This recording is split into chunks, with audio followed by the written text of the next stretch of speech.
Hello students, आज हम करेंगे क्लास 9 सब्जेक्ट मैथ्स का chapter number 6 that is introduction two lines and angle का इंट्रोडक्शन। चैप्टर नंबर 6 का इंट्रोडक्शन करेंगे। स्टूडेंट्स, इस इंट्रोडक्शन में, इस चैप्टर में मैं अपना पूरा 100% दूंगा। आप भी अगर अच्छी तरह ये ध्यान से ये टॉपिक समझेंगे तो मैं गारंटी देता हूँ आपको सारे टॉपिक क्लियर हो जाएंगे और आप सारी एक्सरसाइज ईजिली कर लेंगे। उसके लिए आपको ये वीडियो पूरी देखनी होगी। तो स्टार्ट करते हैं ये इंट्रोडक्शन। अब इस चैप्टर का नाम है introduction two lines and angle. अब सारे टॉपिक इसमें लाइंस और सम एंगल से रिलेटेड है। और इस इंट्रोडक्शन में सबसे पहला टॉपिक हम क्या करेंगे, बेसिक डेफिनेशन। सबसे पहले हम बेसिक डेफिनेशन करेंगे। पहली डेफिनेशन है पॉइंट। पॉइंट क्या होता है? A point is that which has no component, it is represented by a dot. A point which has no component, component का मतलब है जिसकी कोई मेजरमेंट नहीं होती। ना ही पॉइंट की लेंथ होती है, ना ही ब्रेथ होती है, और ना ही कुछ हाइट होती है। कोई भी मेजरमेंट नहीं होती। And it is represented by a dot, और इसे हम किससे रिप्रेजेंट करते हैं? डॉट से। ये बना दिया मैंने डॉट। अब ये हमारे पास क्या है? एक पॉइंट। एक पॉइंट की कोई भी मेजरमेंट नहीं होती, उसका कोई भी कंपोनेंट नहीं होता, और उसे किससे रिप्रेजेंट करते हैं? एक डॉट से। तो पॉइंट की डेफिनेशन आपको क्लियर हो गई होगी। नेक्स्ट डेफिनेशन है लाइंस। लाइंस क्या होती है? When we join two distinct point then we get a line. A line has no end point, it can be extended infinitely. अगर हम दो डिस्टिंक्ट पॉइंट को ज्वाइन करते हैं, ये पॉइंट दे रखा है, दो डिस्टिंक्ट पॉइंट को हम ज्वाइन करते हैं, तो ये क्या बन जाती है? हमारी एक लाइन। अब इस लाइन में हमारे पास कितने एरो हैं? दोनों साइड एरो है। अब एरो का क्या मतलब है? इस लाइन को हम इंडेफिनाइटली जितना मर्जी बढ़ा सकते हैं। इस लाइन को इधर भी बढ़ा सकते हैं, इस लाइन को इधर भी बढ़ा सकते हैं। अब डेफिनेशन देखते हैं। When we join two distinct point then we, अगर हम दो डिस्टिंक्ट पॉइंट को ज्वाइन करेंगे तो हमें क्या मिलेगी? लाइन मिलेगी। A line has no end point, line के कोई भी एंड पॉइंट नहीं होते। इससे हम जितना मर्जी एक्सटेंड कर सकते हैं, जितना मर्जी बढ़ा सकते हैं दोनों साइड से। थर्ड डेफिनेशन है intersecting line. When two or more line which share exactly one common point are called intersecting line.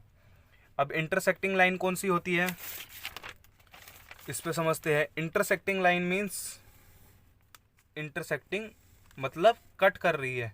ऐसी दो लाइनें जो एक दूसरे को कट करती है वो होती है इंटरसेक्टिंग लाइन। अब डेफिनेशन देखते हैं क्या है। When two or more line which share exactly one common point, ये इंपॉर्टेंट है, वन कॉमन पॉइंट। वो एग्जैक्टली वन कॉमन पॉइंट, एक पॉइंट शेयर करती है। दो या दो से अधिक लाइन है जो एक वन पॉइंट शेयर करती है, वो हमारे पास क्या होती है? Intersecting line. अब ये वन पॉइंट शेयर कर रही है ना, वन डॉट शेयर कर रही है, तो ये हमारे पास एक इंटरसेक्टिंग लाइन है। इंटरसेक्टिंग लाइन एक दूसरे को काटती है। अब देखते हैं अगली डेफिनेशन क्या है, पैरेलल लाइन। तो अब पैरेलल लाइन देखते हैं। Lines which never intersect at any point and are equidistance from each other. Parallel line ऐसी लाइनें होती हैं जो कि कभी भी एक दूसरे को इंटरसेक्ट नहीं करती, और वो एक दूसरे के इक्वल डिस्टेंस पर होती है।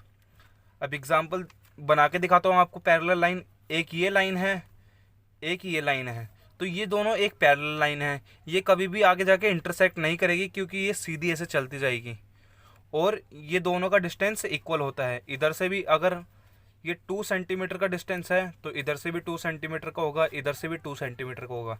तो पैरेलल लाइन का क्या मतलब होता है? ऐसी लाइनें जो कभी भी इंटरसेक्ट नहीं करती और इक्वी डिस्टेंस पर होती है, इक्वल डिस्टेंस पर होती है। आई होप आपको ये बेसिक डेफिनेशन समझ आ गई होगी। अब नेक्स्ट टॉपिक देखते हैं। अब देखते हैं टाइप्स ऑफ एंगल। एंगल कितने टाइप के होते हैं? फर्स्ट एंगल है हमारे पास एक्यूट एंगल। एक्यूट एंगल वो सारे एंगल होते हैं जो लेस देन 90 डिग्री होते हैं। वो सारे एंगल जो कि लेस देन 90 डिग्री होते हैं वो हमारे पास क्या होते हैं? Acute angle. अब 90 डिग्री कैसा होता है? 90 डिग्री होता है ऐसे, आपको पता है। अब जितने भी 90 डिग्री से छोटे एंगल है वो हमारे पास क्या हो गए? Acute angle. सपोज 30 डिग्री का मैं एंगल बनाता हूँ, ये 90 डिग्री से छोटा है, तो ये भी हमारे पास एक एक्यूट एंगल है। एक बनाता हूँ 85 डिग्री, ये 85 डिग्री का एंगल है, ये भी हमारे पास एक्यूट एंगल है 85 डिग्री। ये 30 डिग्री। अगर मैं बनाता हूँ 10 डिग्री का एंगल, ये बनाता हूँ 10 डिग्री का एंगल, 10 डिग्री, तो ये भी हमारे पास एक्यूट एंगल है। जितने भी एंगल 90 डिग्री से छोटे हो गए, लेस देन 90 डिग्री, तो वो सारे क्या हो गए, एक्यूट एंगल।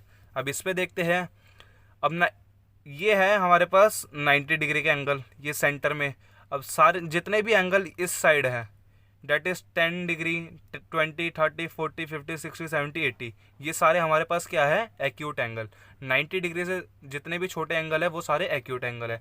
अब देखते हैं राइट एंगल क्या होता है।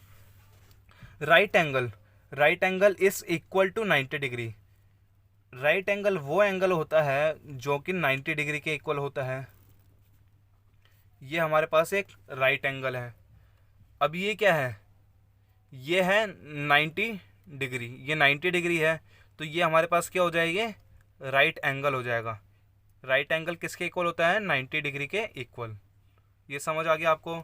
अब देखते हैं ऑब्ट्यूस एंगल क्या होता है। ऑब्ट्यूस एंगल वो सारे एंगल होते हैं जो कि greater than 90 degree and less than 180 degree.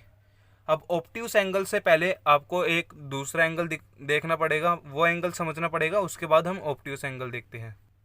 तो वो कौन सा एंगल है, स्ट्रेट लाइन और straight angle. Straight angle means 180 degree का एंगल। अब ये जो लाइन है ये 180 डिग्री का एंगल है, ये जो स्ट्रेट लाइन है ये 180 डिग्री का एंगल है।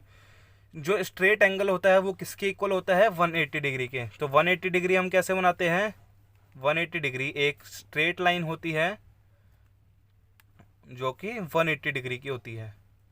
वो सारी लाइनें जो कि स्ट्रेट है वो क्या किसके इक्वल होती है, 180 डिग्री के। और वो कौन सी लाइन होती है, स्ट्रेट लाइन बोलो उसे या फिर स्ट्रेट एंगल बोलो, बात एक ही है। अब देखते हैं ऑब्ट्यूस एंगल। अब ऑब्ट्यूस एंगल वो सारे एंगल होते हैं जो कि ग्रेटर देन 90 डिग्री होते हैं बट लेस देन 180 डिग्री। अब 90 डिग्री ये है और 180 डिग्री हमने देखा स्ट्रेट है। 90 डिग्री से ज़्यादा होते हैं लेकिन 180 डिग्री से कम होते हैं। सपोज ये एग्जांपल ले लेता हूँ, ये भी हमारे पास एक ऑब्ट्यूस एंगल है। एक और देख लेता हूँ एग्जांपल, ये भी हमारे पास एक ऑब्ट्यूस एंगल है क्योंकि ये 90 डिग्री से ज़्यादा है लेकिन 180 डिग्री से कम है। अब सारे एंगल हम इस पर देखते हैं। फर्स्ट है एक्यूट एंगल। एक्यूट एंगल वो है जो कि 90 डिग्री से छोटे होते हैं। वो सारे एंगल जो कि 90 डिग्री से छोटे हैं वो होते हैं हमारे एक्यूट एंगल। राइट एंगल कौन सा होता है, जो 90 डिग्री के इक्वल होता है वो राइट एंगल होता है। ऑब्ट्यूस एंगल जो 90 डिग्री से बड़े होते हैं, 100, 110, 120, 130 एंड सो ऑन। जो ऑब्ट्यूस एंगल कौन से होते हैं, जो 90 डिग्री से बड़े होते हैं लेकिन जो 180 डिग्री है उससे छोटे होते हैं। ऑब्ट्यूस एंगल कौन से होते हैं, जो 90 डिग्री से बड़े होते हैं लेकिन 180 डिग्री से छोटे होते हैं। और एक है स्ट्रेट लाइन और स्ट्रेट एंगल जो कि 180 डिग्री के इक्वल होता है। आई होप ये एंगल्स आपको समझ आ गए होंगे, टाइप्स ऑफ एंगल। अब आगे देखते हैं। अब रिफ्लेक्स एंगल देखते हैं। रिफ्लेक्स एंगल वो होते हैं जो ग्रेटर देन 180 डिग्री होते हैं but less than 360 degree. Reflex angle वो एंगल होते हैं जो कि 180 डिग्री ये है, 180 डिग्री से बड़े होते हैं लेकिन 360 डिग्री से छोटे होते हैं। अब 180 डिग्री तो हमारे पास ये है, तो 360 डिग्री क्या होता है, एक कंप्लीट सर्कल। ये हमारे पास होता है एक 360 डिग्री का एंगल। अगर आप इधर से स्टार्ट करोगे और वापस उसी पॉइंट पे घूम के आ जाओगे तो वो 360 डिग्री का एंगल बन जाएगा। अब ये 180 डिग्री है, ये हाफ हुआ है। अब ये लाइन इधर से घूम के वापस इधर आ जाएगी तो 360 डिग्री का एंगल बना देगी। अब वो सारे एंगल जो कि 180 डिग्री से बड़े हैं लेकिन 360 डिग्री से, अब दोनों लाइनें इधर ही है लेकिन 360 डिग्री से छोटे हैं, तो वो सारे होते हैं रिफ्लेक्स एंगल। एग्जाम्पल देख लेते हैं। ये रहा एक एग्जाम्पल। अब ये जो एग्जाम्पल है हमारे पास, ये 180 डिग्री से बड़ा है लेकिन 360 डिग्री से छोटा है। अब एक और एग्जाम्पल देख लेते हैं। ये बना दिया मैंने। अब ये 180 डिग्री से तो बड़ा है लेकिन 360 डिग्री से छोटा है, ये बन गया 270 डिग्री का, ये बन गया 270 डिग्री का एंगल। एक और एग्जांपल देख लेते हैं, ये अब ये 180 डिग्री से बड़ा है लेकिन 360 डिग्री से छोटा है, ये वाला एंगल, तो ये भी हो जाएगा रिफ्लेक्स एंगल। आई होप आपको रिफ्लेक्स एंगल समझ आ गए होंगे, जो कि 180 डिग्री से बड़े होते हैं लेकिन 360 डिग्री से छोटे होते हैं। आगे देखते हैं, अब देखते हैं pairs of angle. Pairs of angle में फर्स्ट क्या है हमारा, कॉम्प्लीमेंट्री एंगल्स। कॉम्प्लीमेंट्री एंगल्स कौन से होते हैं, complementary angles are those which have the sum of two angle as 90 degree. Complementary angle वो होते हैं, वो दो एंगल होते हैं, दो ऐसे एंगल जिनका सम अगर हम करेंगे, जिन्हें हम जोड़ेंगे, तो उसका सम क्या होगा, 90 डिग्री होगा। सपोज हमारे पास एक ये एंगल दे रखा है, ये कौन सा एंगल है, 45 डिग्री, और दूसरा एंगल दे रखा है, वो भी क्या दे रखा है, 45 डिग्री। अगर हम इन दोनों को ऐड करेंगे, इन दोनों को प्लस करेंगे, तो ये क्या आएगा, 45 degree plus 45 degree is 90 degree. अगर दो एंगल का सम हमारे पास 90 डिग्री आता है तो वो हमारे पास कॉम्प्लीमेंट्री एंगल होता है। एक और एग्जांपल देखते हैं, एक एंगल दे रखा है 30 डिग्री और दूसरा एंगल क्या दे रखा है, दूसरा एंगल मान लेते हैं 60 डिग्री दे रखा है।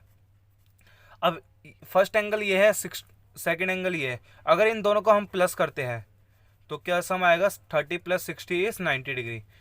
कॉम्प्लीमेंट्री एंगल वो होते हैं जिनका दो ऐसे एंगल होते हैं जिनका सम क्या आता है, 90 डिग्री। दो ऐसे एंगल जिनका सम होता है 90 डिग्री। अब आगे देखते हैं सप्लीमेंट्री एंगल। अब सप्लीमेंट्री एंगल भी सेम कॉम्प्लीमेंट्री एंगल की तरह है। Supplementary angle are those which have the sum of two angle is 180 degree. Supplementary angle ऐसे दो एंगल होते हैं जिनका सम 180 डिग्री होता है। इन दोनों में डिफरेंस यही है, कॉम्प्लीमेंट्री एंगल ऐसे दो एंगल जिनका सम 90 डिग्री होता है, सप्लीमेंट्री एंगल ऐसे दो एंगल जिनका सम 180 डिग्री होता है। सपोज एग्जांपल देखते हैं, ये दे रखा है एक एंगल, क्या दे रखा है, ये दे रखा है 100 डिग्री का एंगल, ये क्या दे रखा है, 100 डिग्री, और सेकंड एंगल दे रखा है 80 डिग्री। अब फर्स्ट एंगल ही हमारे पास ये है, सेकंड ये है। अगर हम इन दोनों को ऐड करते हैं, इन दोनों एंगल को ऐड करते हैं, तो 100 plus 80 is 180 degree. Supplementary angles are those angle have the sum of two angle, sum of two angle is equal to 180 degree. I hope ये सप्लीमेंट्री एंगल और कॉम्प्लीमेंट्री दोनों समझ आ गए। आगे देखते हैं, अब नेक्स्ट एंगल है हमारे पास एडजेसेंट एंगल। एडजेसेंट एंगल कौन सा होता है, डेफिनेशन देखते हैं पहले, फिर देखिए एडजेसेंट एंगल कौन सा है। Adjacent angles can be defined as two angles which a common vertex and a common side. Adjacent angle वो एंगल होता है जिसके define as two angle with a common vertex. Adjacent angle वो angle होता है जिसका एक कॉमन वर्टेक्स होता है, एक कॉमन वर्टेक्स होता है और कॉमन साइड होती है, कॉमन साइड होती है। दो ऐसे एंगल, टू एंगल के बीच में कॉमन वर्टेक्स होता है और एक कॉमन साइड होती है। डेफिनेशन अगर आपको समझ नहीं आई हो तो मैं वैसे बना के दिखा देता हूँ। सपोज ये कौन सा एंगल, ये है हमारे पास 180 डिग्री का एंगल, ये 180 डिग्री का एंगल है। इसी के ऊपर एक ये एंगल है और दूसरा एंगल है ये, मान लेते हैं, अब इसे मान लेते हैं एंगल 1 और इसे मान लेते हैं एंगल 2। अब ये हमारे पास क्या हुआ, एडजेसेंट एंगल हुआ। एडजेसेंट एंगल कैसे हुआ, अब इधर ये 180 डिग्री की लाइन दे रखी है और इसके ऊपर दो एंगल दे रखे हैं, एक ये एंगल दे रखा है और एक ये एंगल दे रखा है। अब adjacent angle can be defined as two angle, दो angle with a common vertex. अब वर्टेक्स क्या होता है, वर्टेक्स ये पॉइंट है, ये पॉइंट है, इस पॉइंट को हम क्या कहते हैं, वर्टेक्स कहते हैं। ऐसे दो एंगल के बीच में, टू एंगल्स विद ए, दो एंगल के साथ एक कॉमन वर्टेक्स होता है। अब दो एंगल के साथ एक ही वर्टेक्स है, कॉमन वर्टेक्स है, तो ये एडजेसेंट एंगल हो गया।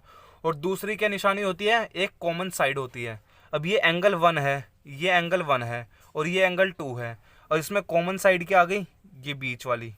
एंगल 1 इसके भी टच हो रहा है, एंगल 2 भी इसी लाइन के टच हो रहा है, तो ये क्या बन गया हमारे पास, कॉमन साइड बन गई।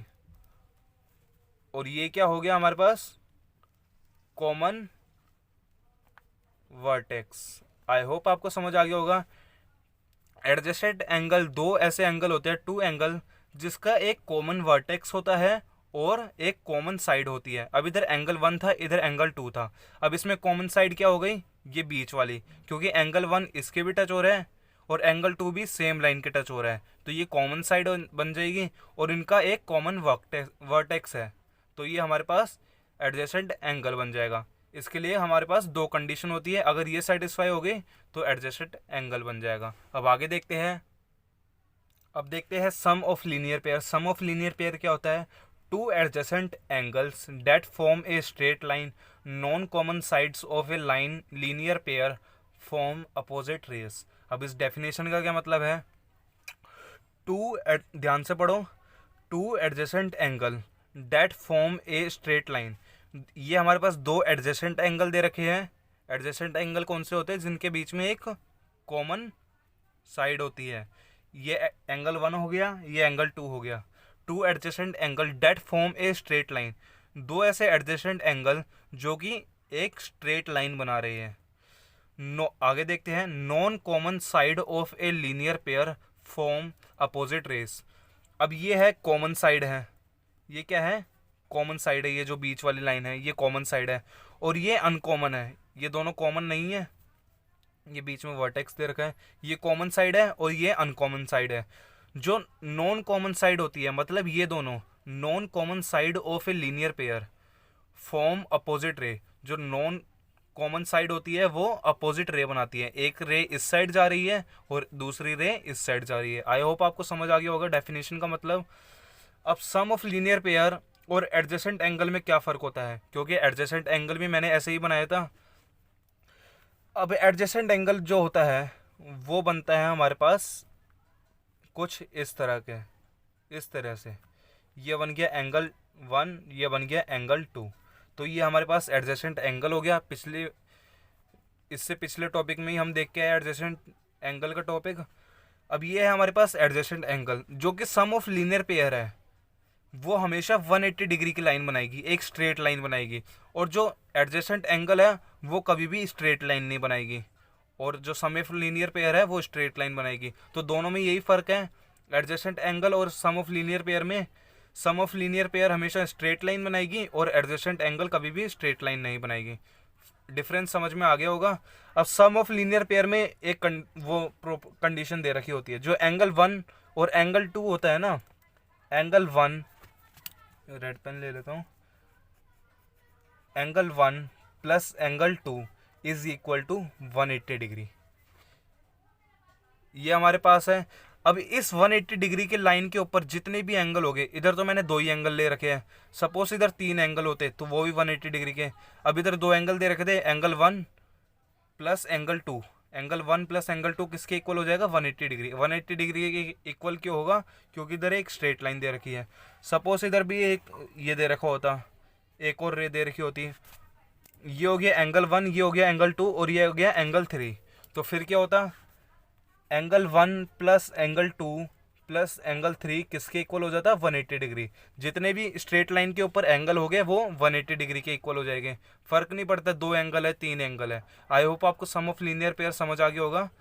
सम of linear pair is always equal to 180 degree. अब आगे देखते हैं vertically opposite angle. Vertically opposite angle कौन से होते हैं, अब ये है एक इंटरसेक्टिंग लाइन, एक first angle, second angle, third angle, fourth angle, ये कुछ ना कुछ इधर एंगल बना रहे होंगे। अब जो एंगल वर्टिकली अपोजिट एंगल में क्या होता है, अपोजिट, जो एंगल 1 है, 1 के अपोजिट कौन सा है, अपोजिट एंगल है, 1 के अपोजिट कौन सा है, 3, तो एंगल 1 किसके इक्वल हो जाएगा, एंगल 3 के। वर्टिकली अपोजिट एंगल में ये होता है हमारे पास। अपोजिट एंगल देखते हैं। अब इधर एंगल 1 के अपोजिट कौन सा है, एंगल 3, तो वर्टिकली अपोजिट एंगल है। कहीं भी आपको ऐसा दिखे तो समझ जाना ये वर्टिकली अपोजिट एंगल है। अब एंगल 1 के अपोजिट कौन सा है, एंगल 3, तो 1 किसके इक्वल हो गया, 3 के इक्वल। अगर एंगल 1 30 डिग्री होगा तो एंगल 3 भी 30 डिग्री होगा। अब एंगल 2 के अपोजिट कौन सा है, एंगल 4, तो एंगल 2 किसके इक्वल हो जाएगा, एंगल 4 के।